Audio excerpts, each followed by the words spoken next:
Bonjour les amis. Ce matin, je vais vous demander quelle est l'attitude que vous adoptez quand vous faites une chose.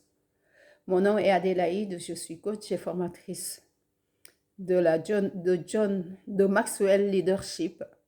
Et ce matin, nous allons voir quelle attitude nous devons adopter quand nous devons faire quelque chose. Quand nous entreprenons, nous décidons de faire une chose, qu'est-ce qui va nous motiver? Enfin, quelle est l'attitude? Parce que oui, après avoir parlé de la motivation, nous allons voir aussi l'attitude que nous allons adopter quand nous sommes en train de faire la chose. Parce que c'est ce que notre Dieu nous demande de faire. Avant cela, je vais prier. Oui, merci Seigneur pour ta grâce infinie. Merci pour ton amour. Merci pour ta présence. Merci pour ce que tu accomplis jour après jour dans nos vies. Ce matin encore, nous te demandons de venir contrôler notre vie. Nous te demandons de venir prendre toute la place. Nous te remercions pour tout ce que tu as déjà réalisé dans nos vies. Et maintenant encore ce matin, nous te remercions parce que nous savons que tu vas venir prendre la place et nous conduire selon ta direction. Tu vas nous révéler le caractère profond de ce que notre Seigneur Jésus-Christ a voulu dire ici. Oui, Saint-Esprit, je te laisse vraiment toute la place. Dans le nom de Jésus, j'ai prié. Amen. Donc, ce matin, nous allons lire les enseignements de Jésus à propos de comment nous faisons les choses. Comment nous faisons les choses. Il dit, enseignement au sujet des dons et faits aux pauvres. Là, il s'agit particulièrement des dons que l'on fait aux pauvres ou à une personne. Comment nous le faisons? Quelle attitude nous adoptons en face de ceux qui nous regardent, en face de tout le monde, en face même de nous-mêmes? Il dit, gardez-vous d'accomplir vos devoirs religieux en public pour que tout le monde vous remarque. Sinon, vous ne recevrez pas de récompense de votre Père qui est dans les cieux. Quand donc tu donnes quelque chose à un pauvre, n'attire pas bruyamment, c'est ça qui m'a marqué, bruyamment l'attention sur toi. N'attire pas bruyamment l'attention sur toi, comme le font les hypocrites dans les synagogues et dans les rues. Ils agissent ainsi pour être loués par tous les hommes. Pour être loués par tous les hommes. En fait, c'est ça. Là aussi, nous touchons la partie de la motivation. Mais la motivation qui est dans le cœur va entraîner aussi l'attitude. Dis maintenant que je vous ai parlé de la motivation. L'attitude que vous devez adopter est là. Quand tu vas prier, oui, quand tu vas prier, ne va pas attirer l'attention sur tout le monde. Va dans ton cœur. Parce que c'est dans cette intimité-là, dans ce calme, dans ce repos, le repos dont parlait Dieu, je pense que j'avais déjà parlé ça, dans le livre d'Exode, ce repos-là, c'est le temps où tu es au repos. Et quand tu vas pour prier, tu restes au repos, au calme. Ça veut dire, même si ce n'est pas dans une chambre enfermée, là où tu es, à l'intérieur de toi, tu as fermé tes oreilles, tu as fermé ta propre voix va se taire. Et maintenant, c'est la voix de Dieu qui va venir en toi. Tu es enfermé dans une chambre, dans la chambre que Dieu t'a donnée. Son esprit, là où repose son esprit. Et tu rentres en communion avec ton Dieu. Pendant que tu es en train de faire cela, Dieu vient.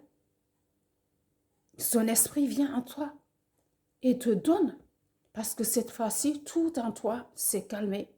Et tu es complètement en relation avec lui. Et tout ce que tu vas faire viendra de lui. Et quand tu reçois ta réponse, tu sais que tu l'as reçue. Mais tu l'as vraiment reçue.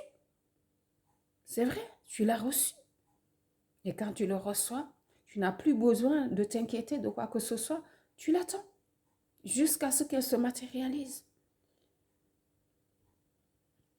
ou tu le déclares. Parce que c'est par ta parole que tu vas permettre aux choses qui sont mortes dans ta vie de revenir à la vie. C'est lui qui appelle les choses qui ne sont pas comme si elles étaient et ils viennent à l'existence. Si l'Esprit de Dieu est en toi, cet esprit va. Et pendant ce temps de repos, seulement que tu peux le découvrir, ce temps de calme, où tout ce qui est autour de toi, les sens, ou je ne sais pas, les paroles superflues et tout qui sort de ta bouche, tout en toi va se calmer et rentre dans ce repos, dans la chambre intime de ton cœur. Et tu communiques avec ton Père. Et là, tu es sûr de recevoir ta récompense. Et quand tu vas faire, sinon vous ne recevrez pas de récompense de votre Père qui est dans les cieux. Donc, quand tu fais ça, tu es en relation avec lui. Tu reçois sur l'instant ta récompense. Oui, parce que quand il répond à la prière, ça aussi, ça fait partie. Parce que des fois, on dit, ah, tes récompenses. Quand tu pries et que tu obtiens ce que tu veux, ça, c'est une grande récompense. Après, il dit, quand tu vas faire un don, oui, il y a déjà cette motivation.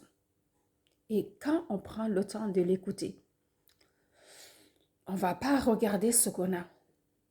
Il va nous dire, va faire un don à telle personne, tel montant que tu as.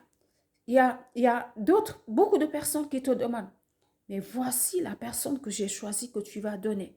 Parce que je sais qu'elle en a besoin à l'instant même. Tu ne vas pas laisser ton sens s'écarter. Ah, et les autres, qu'est-ce que je vais faire? Concentre-toi sur ce qu'il te dit à l'instant. Et quand il te dit, tu vas de façon discrète et tu dis, prends. N'attends même pas que la personne te dise, ah, merci, je t'en ai. Bah, il peut te le dire. Mais tu dis, d'accord. Et tu sais que ça ne vient pas de toi. Oui, c'est vrai, parce que ce n'est pas toi. C'est lui qui t'a dit. Et s'il ne t'avait pas dit, tu ne l'aurais pas su. Tu dis merci.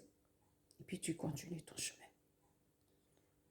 Ne permets pas à tous les autres de venir. Ah, c'est quoi? Non. Fais-le discrètement. Et le Père qui est dans les cieux voit ce que tu es en train de faire et d'effectuer. Et lui, il te récompense. Il te récompense. Il compare aux pharisiens comme il prend, comme Jésus le faisait, parce que c'était les temps de son époque. Il y a d'autres pharisiens. Nous sommes tous des pharisiens quand nous faisons ces choses-là. Nous sommes. Mais nous avons la parole de Dieu. Nous avons les instructions de ceux qui ont vécu avant pour que nous puissions y prendre repère, modèle pour faire ce que nous devons faire. Comme ne faites pas comme le font les hypocrites dans les synagogues et dans les rues. Là, ils les appellent par hypocrites parce que voilà, c'est de l'hypocrisie. Je le fais parce qu'il y a un motif derrière qui me pousse à le faire parce que je sais que si je le fais avec telle personne, il pourra m'aider dans ça. Mais si ça vient de lui, tu sais que ça, ce n'est pas mes motifs à moi. Tu vas le faire parce qu'il va te dire telle personne a besoin. Et je pense que si tu le fais à cet instant, il va te bénir. C'est vrai, il va te bénir. Il dit, mais quand ta main droite donne quelque chose à un pauvre, ta main gauche elle-même ne doit pas savoir. Ta main gauche ne doit pas le savoir. Mais comment? Je prends par la main droite, je donne. Ma main gauche ne peut pas le savoir. Oui, même toi, ton cœur là, qui va se lever et dire, ah oui, j'ai donné. Non, tu ne dois pas t'enorgueillir. Tu ne dois pas dire, ah oui, c'est moi. Non, non, même à l'intérieur de toi, même si ce n'est pas sorti du fond de ta bouche, mais au fond de ton cœur, tu dois chasser cette idée-là.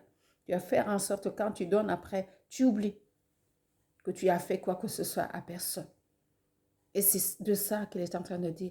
C'est vraiment des choses de la vie quotidienne que nous faisons sans nous rendre compte parce que nous avons été éduqués dans ça, dans une société comme ça qui veut que, voilà, que chacun attire l'attention sur soi. Mais il dit, que ta main gauche ne sache pas ce que donne ta main droite. Oui, quelque chose, un peu ta main elle-même ne doit pas le savoir. Ainsi, il faut que ce don reste secret. Ce don doit rester secret. Secret. Ce que tu es en train de faire, la bonne chose que tu es en train de faire doit rester secret. Ainsi, il faut que ce don reste secret. Et Dieu, ton Père, qui voit ce que tu fais en secret, va te le rendre. Il te le récompensera. Quand tu fais les choses en secret, sans même attirer l'attention, sans même toi-même, tu t'enorgueillis, ah oui, c'est moi qui donne. Ah oui, les gens vont dire, merci, ah oui, elle a fait ça. C'est pas ce que je veux. Ce n'est pas de moi qu'il s'agit. C'est de lui qu'il s'agit. Et c'est ça le secret. C'est ça le secret dont tu parles. Reste dans le secret. Ainsi, il faut que ce don reste secret. Dieu, ton Père, voit. Il voit que ce que tu fais, c'est secret. Et il te révélera aussi ses secrets. L'attitude, ton attitude, ton altitude, ta façon d'être élevé va dépendre aussi de ton attitude. Ça, c'est un proverbe. Enfin, un adage qu'on utilise dans le monde. Nous pouvons aussi, pourquoi pas, ton attitude, le niveau que tu veux atteindre dans ce que tu fais, dans ta relation avec Dieu ou aussi dans autre chose, va dépendre de ton attitude. Wow. Dieu te récompense. Il te récompense. Il continue dans beaucoup d'autres enseignements ensuite. Au sujet de la prière, il dit, quand vous priez, ne soyez pas comme les hypocrites. Il reprend la même chose. Ils aiment à prier debout dans les synagogues, au coin des rues, pour que tous les remarquent. Tout le monde voit, ah ouais, Adélaïde est en train de prier. Ah ouais. On a fait tout ça. C'est pas ce que je veux quand tu pries. Reste secret. Reste dans le secret. Reste dans cette intimité avec ton Père. Pour que tout le monde les voit. Et je vous le déclare, c'est la vérité. Ils ont déjà reçu la récompense. Et toi, lorsque tu veux prier, entre dans ta chambre, ferme la porte et prie ton Père qui est dans le secret, dans cet endroit secret. Quel est l'endroit secret où ton Père est? Dans ton cœur, dans ton esprit. L'Esprit de Dieu qui vient en toi et qui reste en toi. Et cet Esprit de Dieu en toi, vois, tu es en intimité, tu es en repos, comme Dieu disait. Même s'il n'y a personne, tu es toute seule là de ce que tu fais. Tu sais que c'est entre toi et ton Père. Tout le reste, tu fais abstraction. Et tous tes sens sont concentrés. Enfin, oui, tes sens sont concentrés. Ton intelligence, ton cerveau, tous tes yeux, ta langue, tout est concentré sur ce que tu es en train d'échanger avec ton Père. Mais quand vous priez, ne répétez pas. Ne répétez pas sans fin les mêmes choses comme les païens.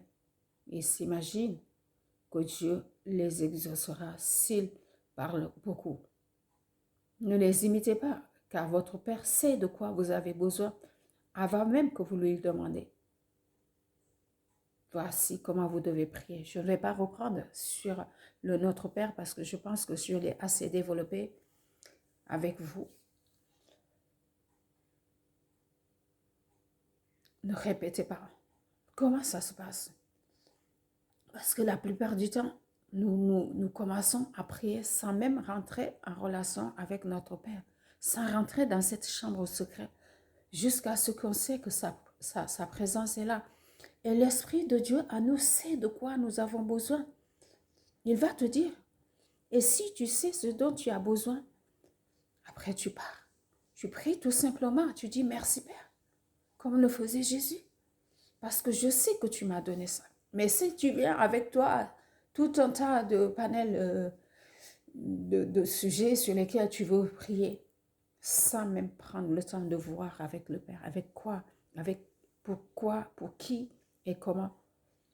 Tu vas mettre du temps parce que tu vas penser que ces mots-là que tu répètes vont être la source de la réponse de tes prières, alors que la source doit venir déjà de lui. Il va te canaliser sur quoi tu pries. Et quand tu vas prier, tu vois ce qu'il est en train de te dire. Alors, au sujet des enseignements aussi, il parle d'enseignement ici aussi. Il dit, quand vous jeûnez, au sujet, oui, du jeûne, dans chaque sujet, il parle de cette discrétion. Des fois, on a un flux énorme de paroles qui sortent de notre bouche. Concentre-nous, parce que des fois, ce flux-là peut venir diluer le caractère essentiel de ce que nous voulons dire, de ce que lui, il nous a remis. Quand vous jeûnez, ne prenez pas un air triste comme le font les hypocrites. Ils changent de visage pour que tout le monde les voit qu'ils jeûnent. Les hypocrites, c'est nous tous.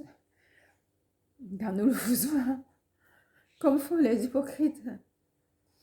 Ils changent de visage pour que tout le monde le remarque. Remarque qu'ils jeûnent. Je vous le déclare, c'est la vérité. Ils ont déjà reçu leur récompense. Tout le monde, ah, tu jeûnes, ah, toi là, tu prends beaucoup de jeûne, ah, tu pries beaucoup, toi là, ah. On est en train de flatter notre ego. Or, on a vu que l'ego là, c'est autre chose. C'est la chair.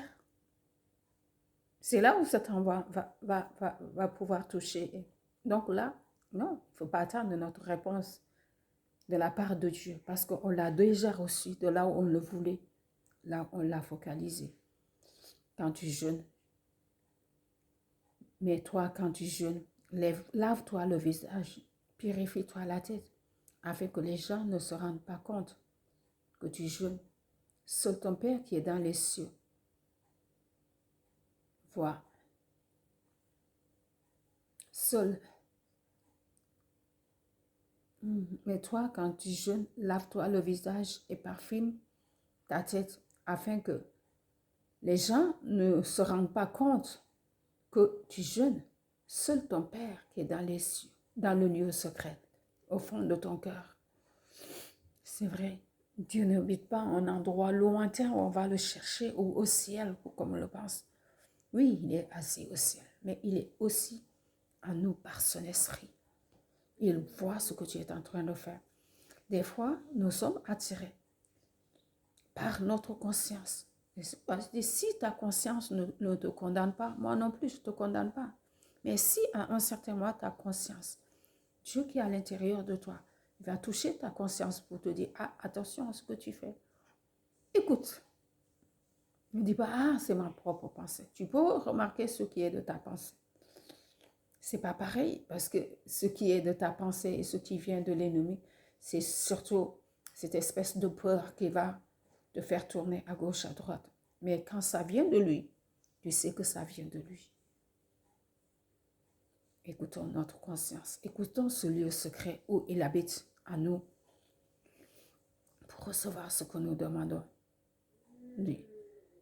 Seul ton Père qui est dans le lieu secret te le récompensera. Le sera, et ton Père qui voit ce qui est en secret te récompensera. Il te récompense. Là, vraiment, il parle de récompense partout. Fais ceci, fais ceci. Car c'est lui qui te demande aussi. Il ne faut pas qu'on rentre dans des jeûnes des fois qu'on ne comprend pas quel genre de jeûne, parce que nous pouvons nous attirer n'importe quel genre de maladie. Mais quand ce jeûne est dirigé par lui, il sait comment te le dire. Il te soutient. Oui, c'est ça que j'étais en train de dire. Quand il est en toi, tu jeûnes. Jésus a jeûné pendant 40 jours et 40 nuits. 40 jours et 40 nuits. Comment il a pu tenir? Parce que l'Esprit de Dieu était en lui. Cet esprit vient à lui et le fortifie. Quand l'esprit de celui qui est en nous, il le fortifie, il nous donnera la vérité, il nous enseignera, il nous fortifiera. Il reste en nous et il nous fortifie. Donc, on n'a pas besoin de montrer oui ou de oui, je suis fatiguée parce que j'ai jeûné. Ben, ah, c'est ça. Alors, il parle aussi des richesses dans le ciel. Ne vous amassez pas des richesses dans ce monde où le ver et la rue détruisent, où les cambrioleurs forcent pour voler. Amassez-vous plutôt des richesses où il n'y a ni ver ni rue pour détruire, ni cambrioleurs pour forcer les serrures et le voler. Car ton Père sera toujours là, ton cœur sera toujours là où sont tes richesses.